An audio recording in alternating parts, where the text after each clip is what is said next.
শেখ হাসিনা ছাত্রদের রাজাকার বলেননি, বিতর্ক ও প্রকৃত ঘটনা। সম্প্রতি কিছু গুজব ছড়িয়েছে যে বাংলাদেশের প্রধানমন্ত্রী শেখ হাসিনা ছাত্রদের রাজাকার বলেছেন। তবে এই দাবি সত্য নয়। মুক্তিযুদ্ধের বিরুদ্ধে আর মুক্তিযুদ্ধের বিরুদ্ধে এত ক্ষোভ কেন?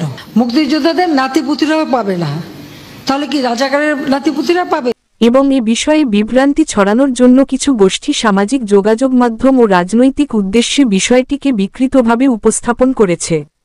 ওই অর্থে আলাদা করে কেউ রাজাকার কেউ মুক্তিযোদ্ধা সেই দৃষ্টিভঙ্গি নিয়ে কথাটা বলেননি। কেউ তাদেরকে ডেলিভারেটলি উদ্দেশ্যমূলকভাবে বিভ্রান্ত করছে। প্রধানমন্ত্রী তো তাদেরকে রাজাকার বলে নাই।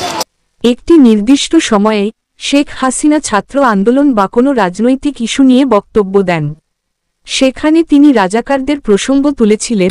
কি বলেছে তা নিয়ে যদি আপনি এখন তুমি কে আমি কে রাজাকার রাজাকারের মতো স্লোগান দেয়, এটি ঢাকা বিশ্ববিদ্যালয়ের মতো একটি জায়গা যেটি বাংলাদেশের সকল প্রগতিশীল আন্দোলনের সূতিকাগার। আর সেই জায়গায় আমার তরুণ প্রজন্ম যদি স্লোগান দেয় তুমি কে আমি কে রাজাকার রাজাকার, এর চেয়ে দুঃখজনক আর কিছু হয় না। আমরা সব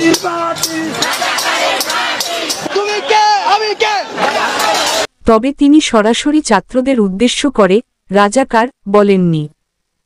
পরোক্ষভাবে এটি বলা হয়, তখন যিনি বলেছেন সেটা যদি সমস্যা না হয় আমরা মেনে নিয়েছি, এটা কিভাবে সমস্যা হতে পারে? বরং আসলে আমরা মেনেও নিইনি, আমাদের এটি এত বেশি আঘাত করেছে দেখে আমরা এটিকে স্যাটায়ার হিসেবে প্রকাশ করেছি।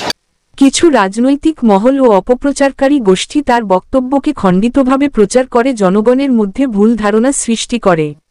বিভিন্ন সামাজিক যোগাযোগ মাধ্যম ও কিছু গণমাধ্যমে দাবি করা হয় তিনি ছাত্রদের রাজাকার বলেছেন।